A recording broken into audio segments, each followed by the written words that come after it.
Hey guys, welcome back to the channel. This is Geo Rustic Design presenting a vanity to go in a bathroom. So trying something new, trying to get a new app to download. So to begin with, on here you want to assemble the side cabinets. Of course, I use my CNC machine to cut out the sides, and then I just use some runners made out of 1x3s to connect the cabinet to itself together. And then you want to start on the face. So the face is, you have the 1x3s and then the 1.5 inch pieces on the side, and then you just kind of want to design it how you want your vanity to be. So whether it be drawers on the side, cabinets on the side, however you want, this is kind of where you can decide from there. But my customer wanted three drawers on each side, and then the cabinet in the middle, which is a pretty simple vanity itself. So as you can see, I marked everything off. So the middle section is going to be for the cabinet. The top drawer will be a fake drawer, so that because the sink will sit down into the cabinet. And then the bottom of that will be the two doors that you can open the cabinet.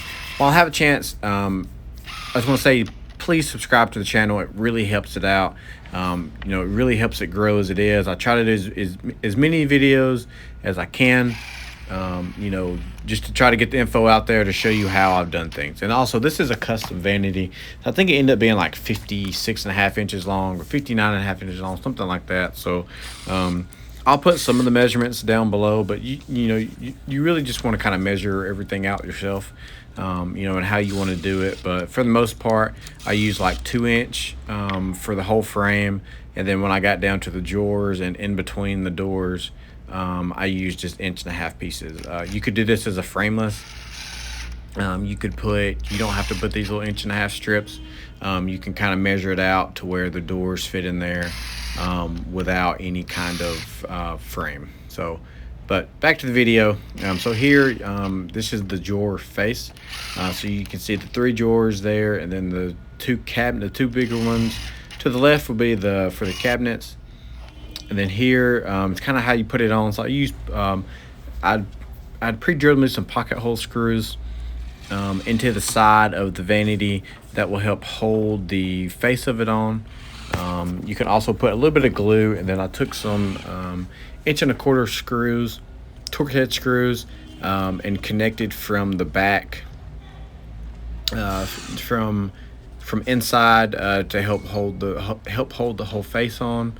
And also, like I said, you can kind of see how I done it from there. Just a few runners, and then so from there I wanted to go ahead and cut out all the doors. So of course I used my CNC machine. It's a shop saver. So please comment below if you want to see more CNC videos. Please let me know. I always forget, like I said, I always forget to do these. I feel like other people would be highly interested in these, but drop a comment below if you want to see more of those. So moving on to, I went ahead and do the trim. So the trim can be done multiple ways. This is just kind of the way I've always done it. Most of the time you don't see the trim on the side, but so since this one has the foot kicker, you'll have the kind of a gap at the bottom, and I really didn't know how to tackle this, so I just kind of trimmed it out how I normally would. So you have the 2 legs, and then the top and the bottom, and then only one of the tops will connect. So like you can do it from the left side. It's kind of high on the video there, but you can see as I flip it around, you can do, and then you can attach the left side at the top, and then on the other one you can attach the right side, and then when you rotate those and flip them onto the vanity, then everything works out the way it should. And I attach those by using the 1.25 inch screws to hold the trim to the vanity itself.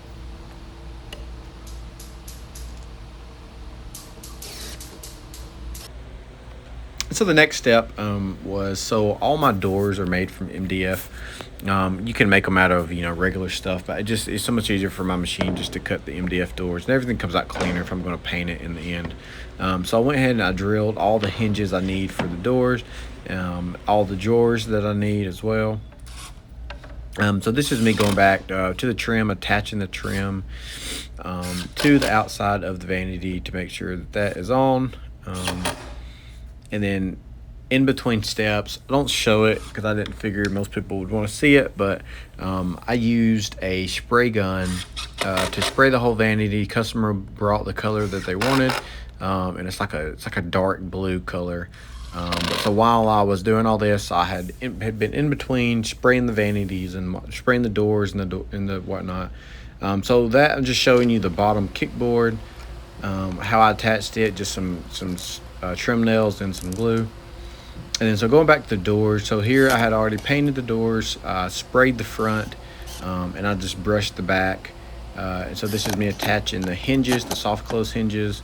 It's just some Phillip head screws, and then some more Phillip head screws. And ignore all this, it's just so dusty in my shop, everything gets so dirty. But I promise everything's clean. So from there, I just attach those Phillip head screws to the inside of the face, and so that will give you your doors on each side. And then the handles, I order all this on Amazon, so don't think I have a special supplier. Go on Amazon, look up, I buy the handles in bulk. They're 3-inch handles. Of course I pre-drilled all the holes with my CNC, so everything lines up perfectly. They make jigs that you can do this with. I've done this for 4 or 5 years before I ever got a CNC to do the holes. I just used a jig. So here, kind of an important step, this is the inside of the cabinet. I used the 2 pocket holes to attach it to the face, and I'd cut me out a little notch there in the bottom to get it over that bottom runner piece there. And then so I make sure this is on the very inside of that face, so that you don't have to add any pieces for when you go back and when you start putting all your drawers in. So and also you can always add glue and all these steps too.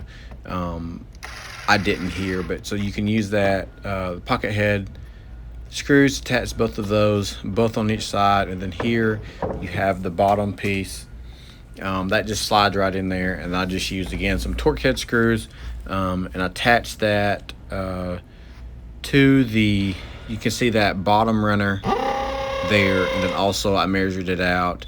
There's another runner kind of about 3 inches from the front. Attached both of those, and then I use a 2-inch torque head screw into the side on the drawer side, so that you can't see those other screws from that side. Countersink, always countersink the hole, especially when you get into the ends of wood. Countersunk those holes, tap those screws in 2 inches on each side. Put 1, 2, and then here countersink the back. Like I said, make sure that you're getting those in there, so just so the bottom and the whole thing is better secured. And then, like I said, so the 2-inch screws on both sides of, make sure they're on the inside of the drawer side, to attach the bottom, those 2 floating sides. And then here I had kind of measured out where I needed that piece to be, or that screw to be, and it was rough. I don't know, it was like 3.5 inches, something like that. And then so the next step is when you start adding all the drawer slides. So here I've always cut me a piece of wood. This just came in so handy instead of measuring every time. So I just cut that piece of wood. I use it for every drawer that I do, and then I just kind of line it up there, and then I draw me a line straight across with the small squares, just so I can make sure everything's lined up. And then from there, I just again order these on Amazon. They're just some 16-inch drawer slides, and then so use the screws provided. Some come with screws, some don't. Use those screws to attach all the drawer slides in. And then from there you start building your drawer slides. So here I just use some 1/2-inch birch. It always comes out so clean on the vanities, and I just use just some brad head, I don't know, 16 gauge, 18 gauge, whichever one, and then make sure you glue all these together. I've never had one fail me, so knock on wood there, but just use some Top Bond glue. And always like to do just one drawer. I think these drawers end up being, I don't remember, 15 inches wide, or the opening. So the drawer itself needs to be 13 inches wide. So you take 2 inches away to account for all the gaps you need. that will be the bottom, and then the two sides, just however tall it is, and then the insides. Um, as like I said, I just used brad nails and glue, punched all this together, um, and then used that. This is where that piece of wood that I had just had that I was using to mark where the drawers need to be. So I used that same piece of wood to then um, set on the side here to line the slide up, so I know my slides are always even.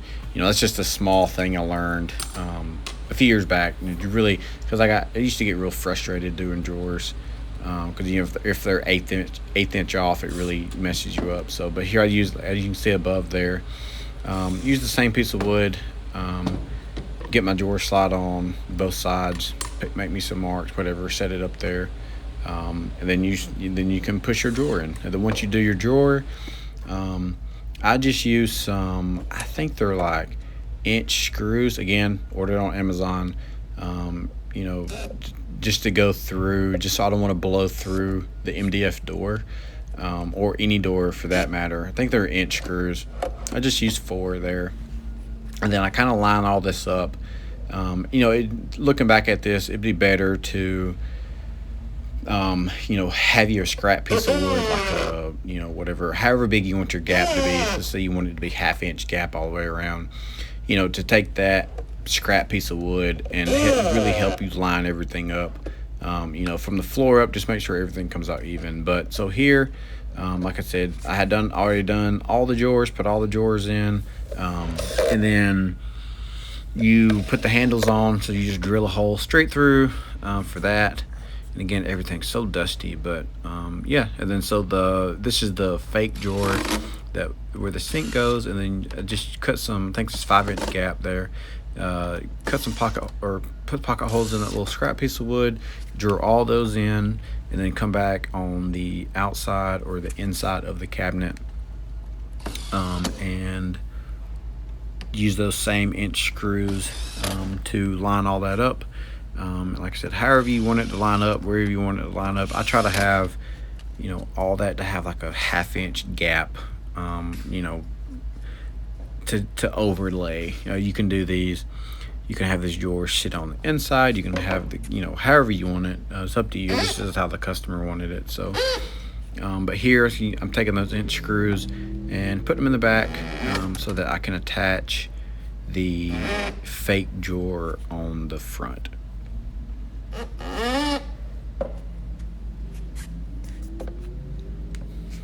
So as you can see, everything gets so dusty. I even have a dust collector, and it gets pretty dusty.